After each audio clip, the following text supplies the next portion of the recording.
Здравствуйте, с вами Елена Глозман, семейный и парный психотерапевт, ДПДГ-терапевт, автор книг «Любящая семья. Рождение эмоциональной близости» и «Счастливый брак. Практическое руководство для пар по созданию эмоциональной и интимной близости». Давайте поговорим немного о подростках. Слава богу, у меня в этой теме очень много информации, так как я проработала в старших классах много лет. И знаете, я нередко, прошу прощения, слышала и до сих пор продолжаю слышать вот такие высказывания, что ребенок вообще с нами не общается, ребенок-подросток в наше время.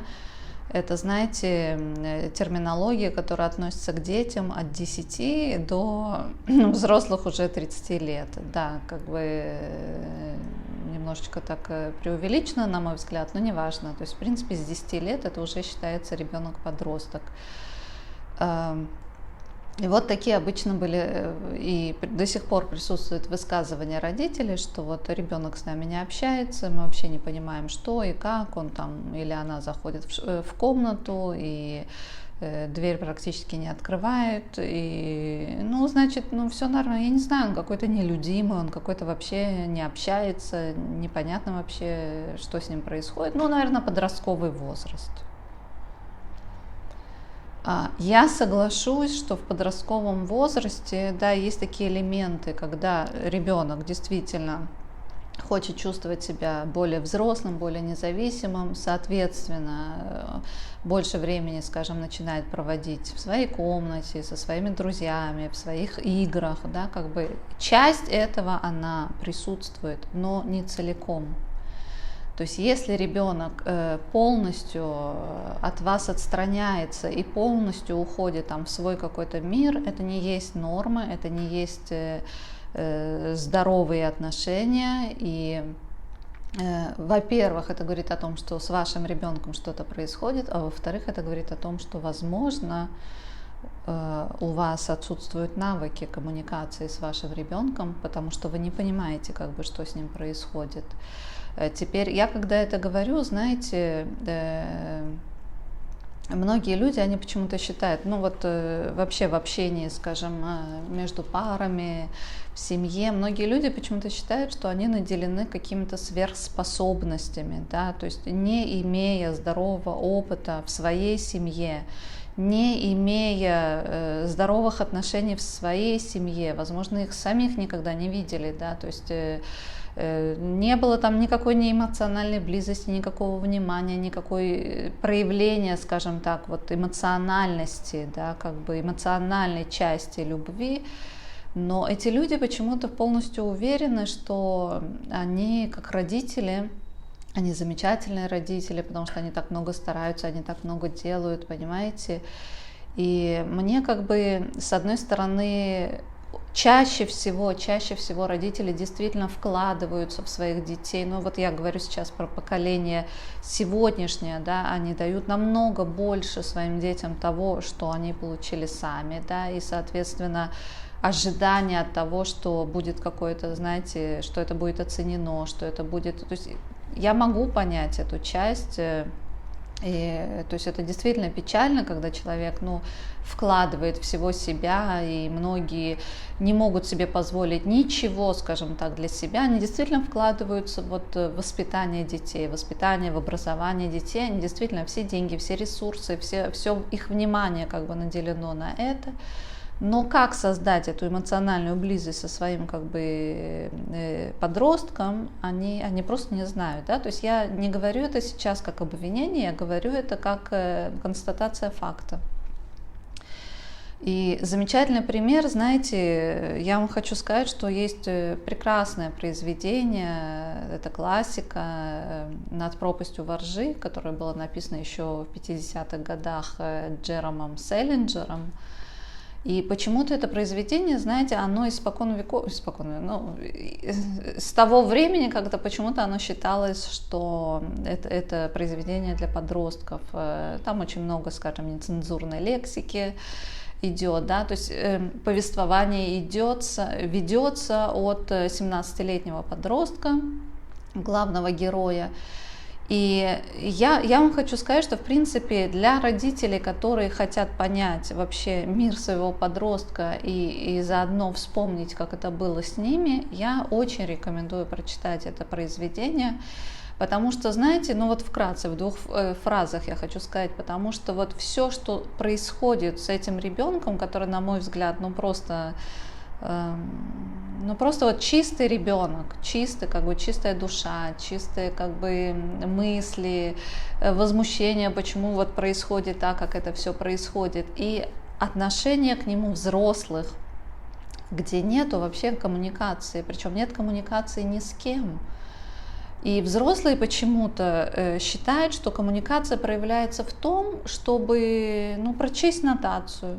Да, причем он представляется, опять же, да, то есть мы говорим о том, что о ребенке с низкой самооценкой, о его рассуждении, которое действительно свидетельствует о высоком IQ, ребенок, который пережил, скажем, смерть своего любимого брата, которого он очень любил, где, вроде бы ему предложили, то есть это 50-е годы, ему предложили обратиться к психоаналитику, но он, зачем ему психоаналитик, он просто там разрушил все в гараже, да, попал в больницу, ничего страшного, ничего же не произошло, понимаете, и с одной стороны, то есть представляется семья обеспеченная, семья заботливая, да, семья, которая действительно как бы заботится о своем вот этом подростке, и его полное одиночество, вот это ощущение, что в принципе и общения там как такового нет. Единственное общение, которое происходит в этом произведении, это с его 6-летней сестренкой,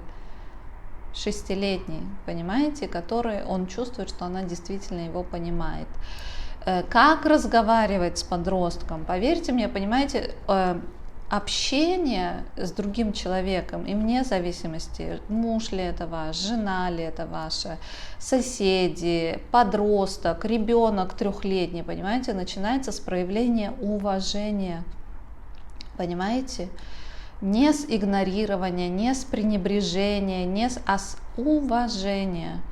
И когда ты исходишь из того, что человек, который стоит напротив тебя, как бы это человек, который чувствует, который мыслит, и у которого, скорее всего, как бы мысли могут быть очень интересные, да, о которых, может быть, ты и сам не подумал, то с этого начинается эмоциональная близость. Оттуда все начинается. Без уважения не может быть с ребенком как бы эмоциональной близости. И более подробно я пишу об этом в своей книге «Любящая семья. Рождение эмоциональной близости».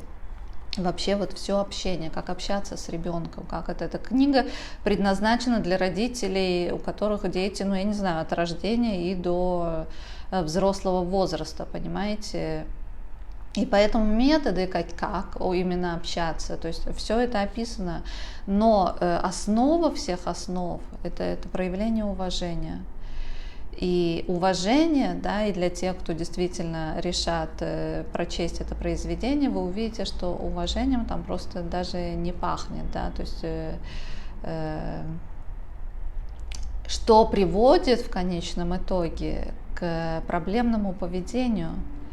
Да, то есть этот ребенок, он там описывается несколько дней, в принципе, его жизни, да, но это вообще чудом он остался жив. Чудом остался жив. И это то, что вы должны понимать, что это то, что происходит с подростками, потому что терять им нечего. Да, есть вот это ощущение всесильности, всемогущества, и что буду я жить вечно, понимаете, то есть все плохое, что происходит с другими, это не со мной. Понимаете, и, соответственно, риск, что подросток вяжется в какое-то поведение, от которого ему самому, как бы он не будет знать, как из этого выйти, он очень-очень высок. Поэтому лучше не доводить до этого, лучше видеть своего подростка, обращать на него внимание, разговаривать с ним, интересоваться не только, когда что-то происходит. Понимаете, многие же дети, вы должны понять, многие дети специально провоцируют родителей, делая какие-то страшные, скажем так, вещи, какое-то поведение, там, агрессия проявляет, да, там в школе что-то творят, для того, чтобы вообще на них внимание обратили. Понимаете? И они сами это не осознают. Это только проявляется на терапии, когда ребенок говорит, что вы знаете, что в принципе как бы только таким образом вообще на меня обращали внимание. Понимаете? И поэтому видите своих детей, дышите, вы задаете вопрос, услышьте ответ. Окей, не надо задавать вопрос и, знаете, как сама спросила, сама ответила, сама возмутилась, сама с собой поспорила. Не надо, окей? Задали вопрос, глубоко дышим, делаем паузу, слышим, что говорит ваш ребенок, задаем еще вопрос и еще вопрос о том, как вообще вести беседу. Также это в моей второй книге написано, да, «Счастливый брак. Практическое руководство для пар по созданию эмоциональной близости». Что такое любопытство, как мы вообще, какие вопросы мы задаем, как мы ведем беседу, понимаете, это все мною уже описано, все как бы есть в книгах для тех, кто действительно интересуется, можете приобрести и почитать, они продаются сейчас везде. Понимаете? Поэтому, пожалуйста, обращайте внимание на своих детей. Нет, это не нормально, если ребенок отдаляется и не хочет с вами общаться, это не есть норма. Будьте с ним, будьте начеку и берегите себя и своих близких. Была с вами Елена Глозман. Спасибо.